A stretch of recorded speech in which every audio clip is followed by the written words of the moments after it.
Hello, dear students. Welcome to Inspire Institute. Today, I am present with the second session of pair of linear equations in two variables, class 10th. So, first have a look on the topics that we'll cover in this session. तो आप यहाँ पे देख सकते हैं कि जो हमारा फर्स्ट टॉपिक है वो है graphical representation of pair of linear equations in two variables. इसके बाद second and the last topic is nature of two straight lines in a plane. So now let's move to the first topic. Here you can see the first topic is graphical representation of pair of linear equation in two variables. It's our topic. So इसका study करने के लिए हमें क्या करना होगा, यहाँ पे दो इक्वेशन को कंसीडर करना होगा. That is why I have considered here two equations. देख सकते हैं ये लिखा हुआ है a pair of linear equations in two variables v. अब ये क्या सब है वो देखिए. तो फर्स्ट इक्वेशन यहाँ पे है a1x plus b1y plus c1 is equal to 0. It's the first equation. इसके बाद सेकेंड इक्वेशन क्या है, तो a2x plus b2y plus c2 is equal to 0. तो फर्स्ट और सेकेंड इक्वेशन को हमने क्या किया, कंसीडर कर लिया. अब इसके बाद क्या करना है, यहाँ पे बता दे रहा है कि जब हम क्या करते हैं इसका ग्राफिकल रिप्रेजेंटेशन करते हैं, कोई भी दो इक्वेशंस होगा और उस कंडीशंस में अगर वो लीनियर होता है तो उसको जब हम ग्राफ पे रिप्रेजेंट करते हैं तो उस कंडीशन में उसका जो ग्राफिकल रिप्रेजेंटेशन होगा वो क्या होगा, in the form of a pair of straight lines वो हमें ऑब्टेन होगा. अब ये कैसे होता है इस चीज को थोड़ा हम समझते हैं. जैसे कि हम सभी जानते हैं कि एक जो लीनियर इक्वेशन होता है उसका ग्राफिकल रिप्रेजेंटेशन करते हैं तो उसके लिए एक स्ट्रेट लाइन हमें ऑब्टेन होता है. तो यहाँ पे दो लीनियर इक्वेशन है, ये वाला फर्स्ट इक्वेशन और यहाँ पे सेकंड इक्वेशन. तो दो इक्वेशन है जो कि लीनियर है और लीनियर का जो ग्राफिकल रिप्रेजेंटेशन होता है वो हमें स्ट्रेट लाइन के रूप में ऑब्टेन होता है. तो इसलिए यहाँ पे बताया जा रहा है कि the graph of these two linear equations can be represented on the graph by a pair of straight lines. Means जब हम क्या करते हैं ये दो इक्वेशन जो होगा इसका ग्राफिकल रिप्रेजेंटेशन करेंगे, ग्राफ पर इसको जब रिप्रेजेंट करेंगे तो उस कंडीशन में इसका ग्राफ जो होगा वो दो पेयर यानी कि बता रहा है कि उसमें a pair of straight lines होगा. दैट मीन्स दो लाइंस उसमें प्रेजेंट होगा. तो अब इसके बाद फिर हम लोग चलते हैं नेक्स्ट टॉपिक पर. अब यहाँ पर क्या है, हमें लर्न करना है nature of a pair of straight lines in a plane.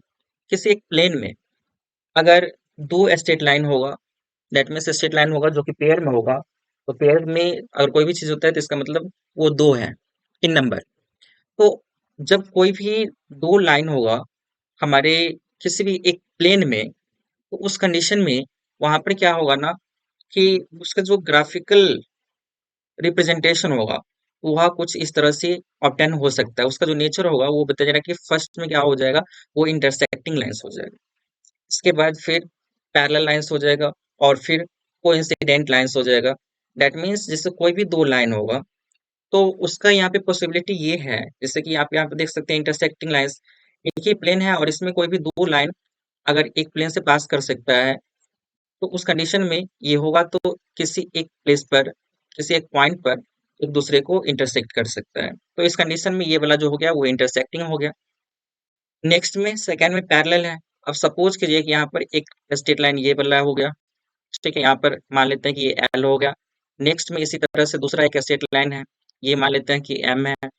अब देख रहे हैं कि ये दोनों स्ट्रेट लाइन जो है वो एक दूसरे के पैरेलल है क्योंकि इसके बीच का जो परपेंडिकुलर डिस्टेंस होगा वो सेम होगा. तो इस कंडीशन में ये पैरेलल लाइंस कहलाएगा जो कभी भी एक दूसरे को इंटरसेक्ट नहीं करेगा.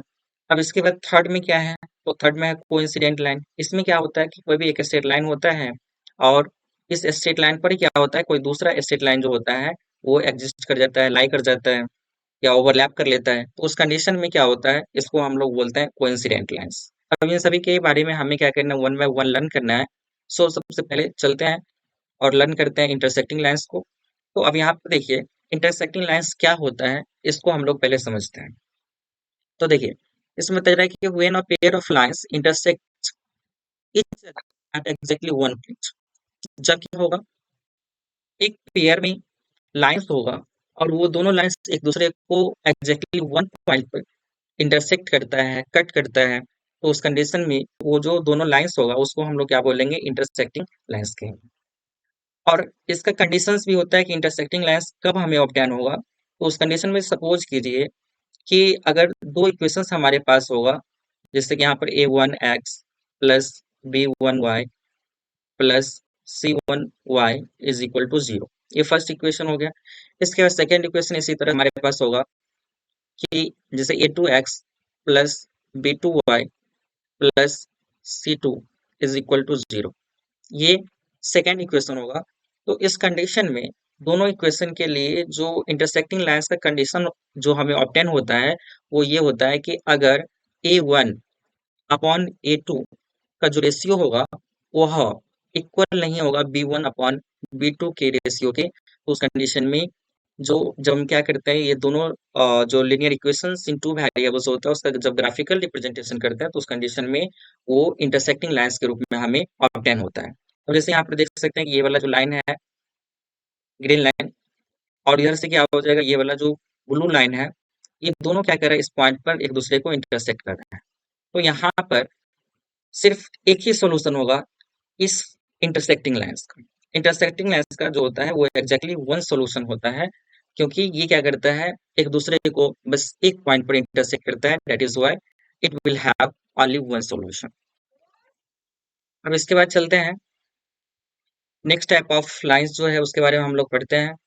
अब हमें पैरेलल लाइंस के बारे में पढ़ना है। तो यहाँ पर आप देख सकते हैं इसमें क्या लिखा हुआ है, इसका सबसे पहले डेफिनेशन दिया हुआ है। तो इसमें बताया जा रहा है कि when a pair of lines never intersect each other at any point then they are called parallel lines. अगर कोई भी दो लाइंस होगा और वो दोनों लाइंस एक दूसरे को इंटरसेक्ट नहीं करेगा किसी भी पॉइंट पर, तो उस कंडीशन में उसको हम लोग क्या बोलते हैं, पैरेलल लाइंस कहते हैं। और पैरेलल लाइंस का यहाँ पर रिप्रेजेंटेशन दिया हुआ है, जैसे कि यहाँ पे देख सकते हैं ये ग्रीन लाइन जो है, ठीक है, ये इस ग्रीन लाइन का और ये जो ब्लू लाइन है, इन दोनों के बीच में जो डिस्टेंस है वो सभी पॉइंट पर क्या है, सेम है। तो इसलिए ये जो लाइंस कहलाएगा वो पैरेलल लाइंस कहलाएगा। और पैरेलल लाइंस का कंडीशन होता है कि जब कोई भी दो लीनियर इक्वेशंस इन टू वेरिएबल्स दिया हुआ रहेगा तो उस कंडीशन में वहां पर क्या होता है, a1 अपॉन a2 का जो रेशियो होता है वो इक्वल होता है किसके, तो b1 अपॉन b2 के रेशियो के। बट ये दोनों आपस में इक्वल नहीं होता है c1 अपॉन c2 के रेशियो के। तो उस कंडीशन में यहाँ पर क्या होता है, ये दोनों लाइंस जो होता है वो आपस में एक दूसरे के पैरेलल होता है।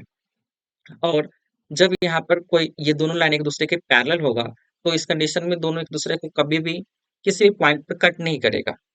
और जब कट नहीं करेगा तो इस कंडीशन में इसमें कोई भी सॉल्यूशन नहीं होगा। दैट मीन्स ये हो गया कि पैरेलल लाइंस जो होता है उसमें एक भी सॉल्यूशन नहीं होता है।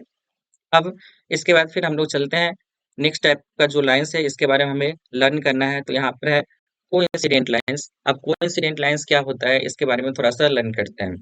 देखिए इसमें क्या बताया जा रहा है कि when a pair of lines overlap each other, जब क्या होगा, दो लाइंस एक दूसरे को ओवरलैप कर लेगा तो उस कंडीशन में वो दोनों लाइंस जो होता है उसको हम लोग कोइंसिडेंट लाइंस कहते हैं। ओवरलैप करना इट मीन्स क्या हो गया कि एक लाइन दूसरी लाइंस को ढक लेता है, वो कोइंसाइड हो जाता है, तो उस कंडीशन में उसको कोइंसिडेंट लाइन बोलते हैं या फिर इसी को कोइंसाइडिंग लाइन भी कहते हैं। अब इसके बाद फिर हम लोग इसका जो कंडीशन है कि जब वो मतलब कोई भी दो लाइन जो होगा वह एक दूसरे को ओवरलैप कब करेगा या फिर दो लाइंस जो होता है वो एक दूसरे के लिए कोइंसिडेंट कब होता है, तो इसके लिए जो इक्वेशन होगा, दैट मीन्स इसका जो कंडीशन होगा वो हो जाएगा a1 upon a2 is equal to b1 upon b2 is equal to c1 upon c2। तो जब ये कंडीशन फॉलो होगा तो इस कंडीशन में दो लाइन जो होगा वह एक दूसरे को ओवरलैप करेगा। और यहाँ आप देख सकते हैं कि पहले से यहाँ क्या है, ग्रीन लाइन है और ग्रीन लाइन के ऊपर क्या है, एक रेड लाइन है। तो यहाँ पर बताया जा रहा है, मतलब इससे आप ये समझ सकते हैं कि ग्रीन लाइन के ऊपर जब ये रेड लाइन आ गया तो ये क्या किया है, red line green line green जो यहाँ पे लाइन है उसको क्या किया जा रहा है, ये इसके द्वारा ओवरलैप किया जा रहा है। तो इस कंडीशन में जितना इस लाइन पर पॉइंट होगा उतना ही इसका क्या हो जाएगा, सोल्यूशन हो जाएगा।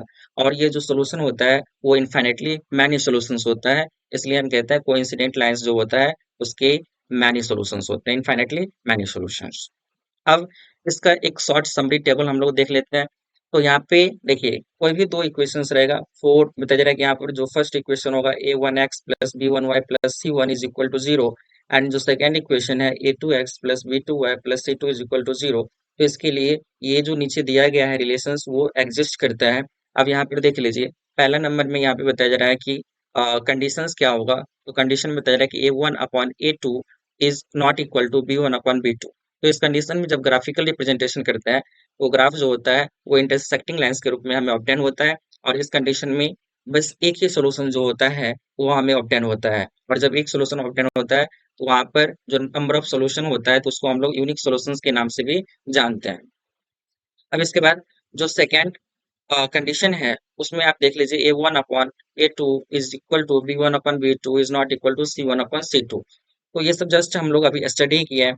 तो यहाँ पे बताया जा रहा है कि जब इस तरह का कंडीशंस फॉलो होगा तो उस कंडीशन में जो ग्राफिकल रिप्रेजेंटेशन होगा लाइंस का वो पैरेलल होगा।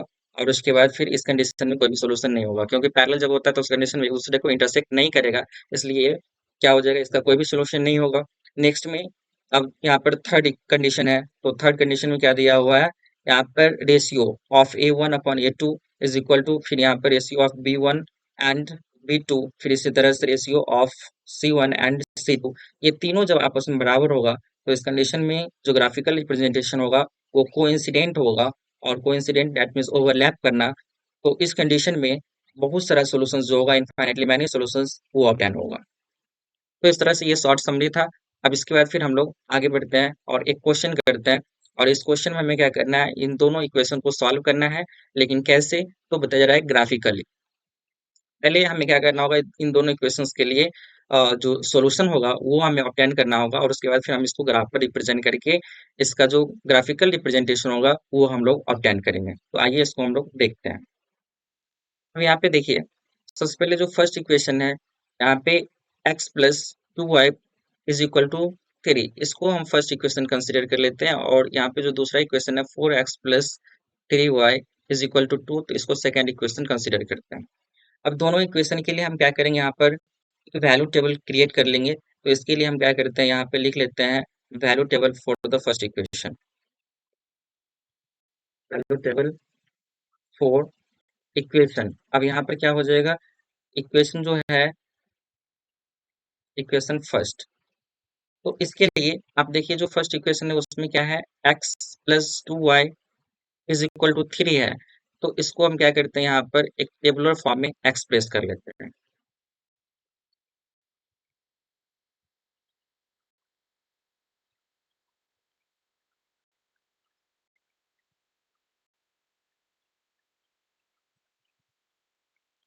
अब देखिए इसमें हम क्या करेंगे, जो x और y का वैल्यू निकालना है, तो x का वैल्यू निकालने के लिए हमें क्या करना होगा, थ्री माइनस टू वाई करना होगा। और y का वैल्यू जब हम इसमें सब्स्टिट्यूट करेंगे तो उस कंडीशन में x का वैल्यू ऑब्टेन हो जाएगा।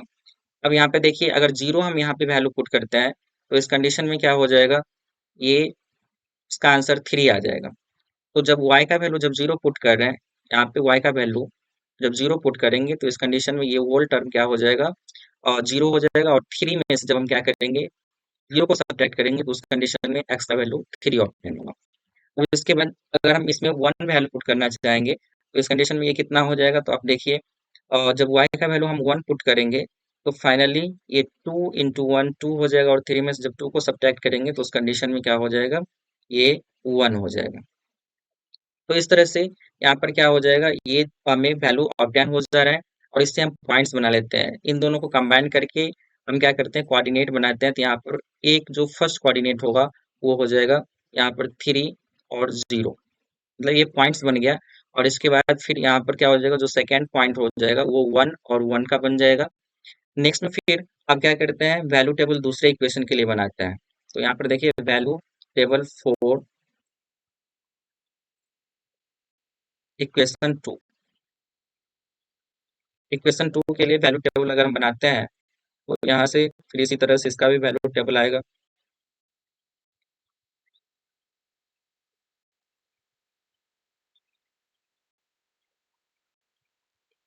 अब इसमें क्या है, अगर हमें x का वैल्यू निकालना होगा तो फाइनली हम क्या करेंगे, इसमें पहले तो x के टर्म में अगर हम निकाल रहे हैं, यहाँ पे y लिख लेते हैं, और x का वैल्यू निकालना होगा तो इस कंडीशन में हम क्या करेंगे, 2 माइनस 3y करेंगे, 2 माइनस 3y और अपॉन में 4 करेंगे।